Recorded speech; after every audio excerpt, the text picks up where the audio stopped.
Hello all. Welcome to Which Ways. I'm Colette, and I'm going to talk today about a simple 5-card reading that beginners to advanced people can use that offers you a lot of depth. Today I'm using the Celtic Book of the Dead Oracle deck for this reading, but you can use any deck you choose. I really like this spread a lot and I like this deck, but it is out of print. I always personally like to start my reading by quietly grounding and centering, but I think it's important that you develop your own practices and find what works for you in order to be in a clear and calm space as you start a reading. Then I will often burn some herbs like rosemary to clear the space. If you work with circle casting, you might quickly put up a circle, but that's often not necessary depending on the type of reading you're doing. If I was doing a really big reading about a really life change, I would definitely personally throw up a circle. But again, a lot of people don't cast circles, and that's totally fine. Everyone's practice is very individual.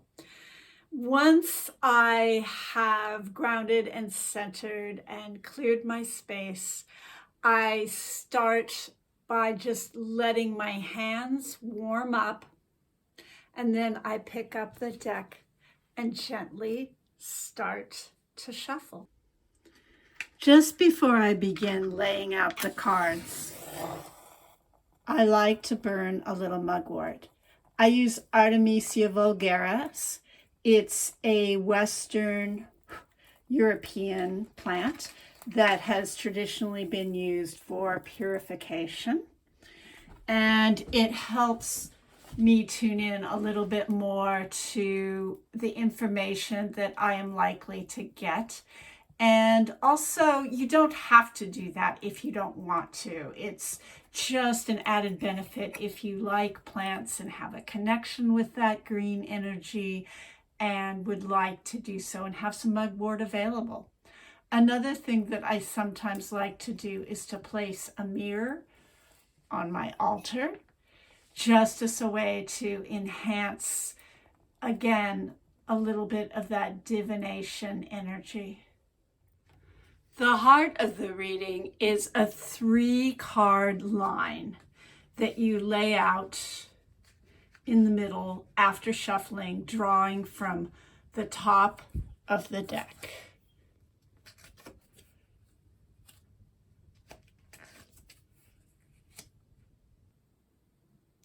The meaning of the positions of the central 3-card line is really the heart of the reading.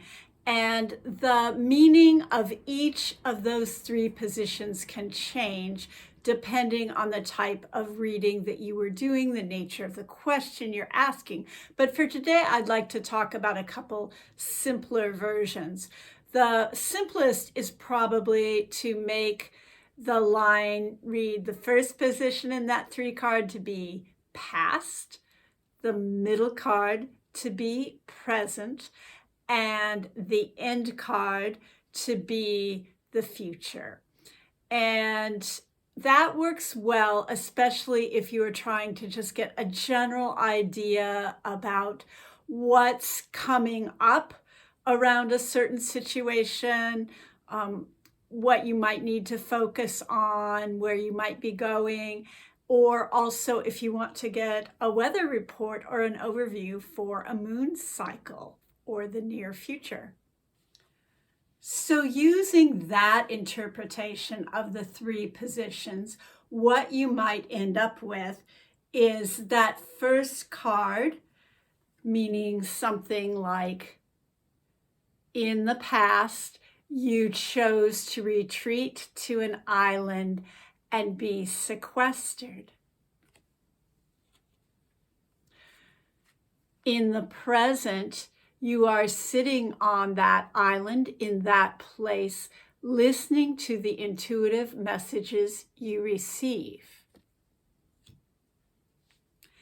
And what the future holds would be setting soon out on a journey and leaving that process. A more complex version of that position for the 3-card spread would be that the first one would be what I bring to the situation.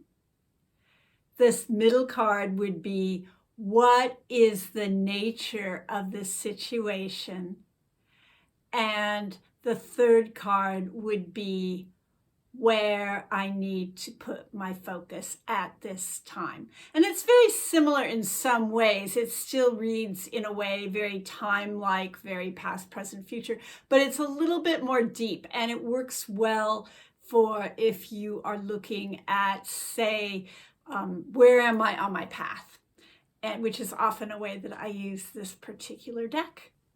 So in interpreting it that way, it doesn't change it a lot, but it changes it a little bit. So the first card then would be about I bring to the situation an ability to listen, know when to retreat, and go inwards.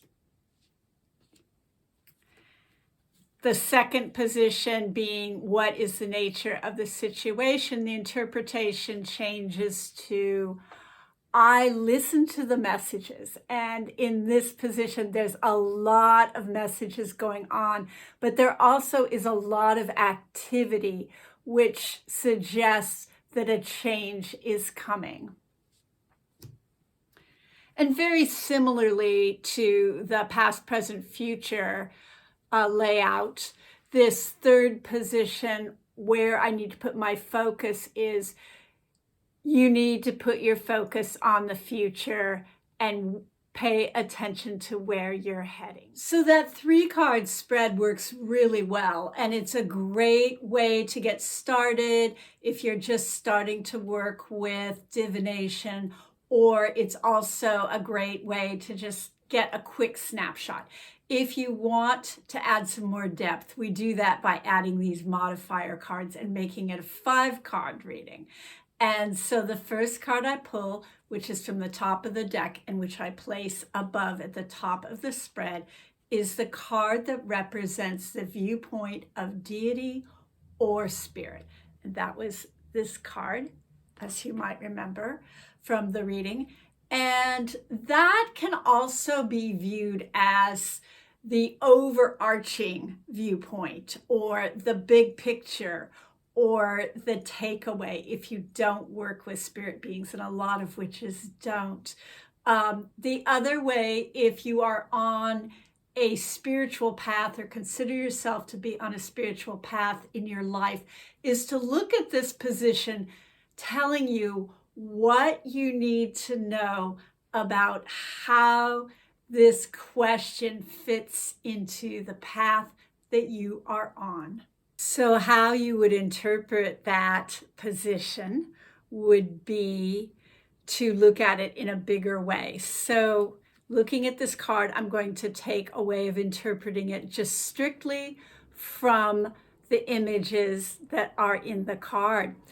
And the big picture or message that deity wants you to have about this question is that in the 3-card spread below it, you focused on, okay, it's time to move forward and start a journey outward. I don't know where I'm going, but I'm heading forward. It's time to leave that inward process. And what Spirit wants you to know in this card is to remind you that you will have guidance along the way, and that comes from the bird at the top of the card and those 2 lights shining out onto the water to offer you guidance. You're not in this alone.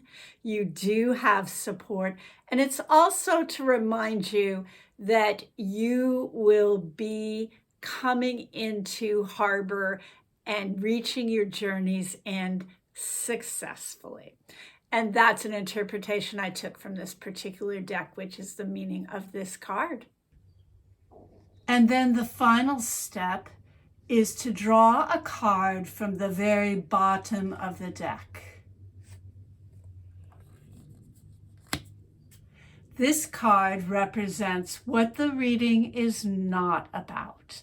And personally, I just find this really useful. What it represents is, as I said, what the reading is not about. It also can mean if you've been considering this option, it's not a good one. Don't choose it. It can also be this being something you need to release in order to move forward. So to give you an example of what that might look like, I'm going to show you the card that was in the reading. This is the Island of Black and White. And I'm going to interpret that based on the position and just what I see in the card itself, what the image suggests to me. So this is an image where you have a dividing line, and on one side things are black and on the other they're white. And what this would suggest to me in this position is that things are not as dualistic as you think they might be. It's not an either or situation. There's room for flexibility. And the other meaning of this card traditionally might be in a regular position that things can change suddenly. But putting it in that position of the reading not being about this, what this is telling you is that your journey is solid. You can go forward with it. You shouldn't have any unexpected surprises. And I find that just very helpful. I hope you enjoyed this video. If you have any questions, be sure to put your comments and questions in the description below. And be sure to like and subscribe to this channel. Tell your friends about it. I'm having a lot of fun making these. Thank you and be well.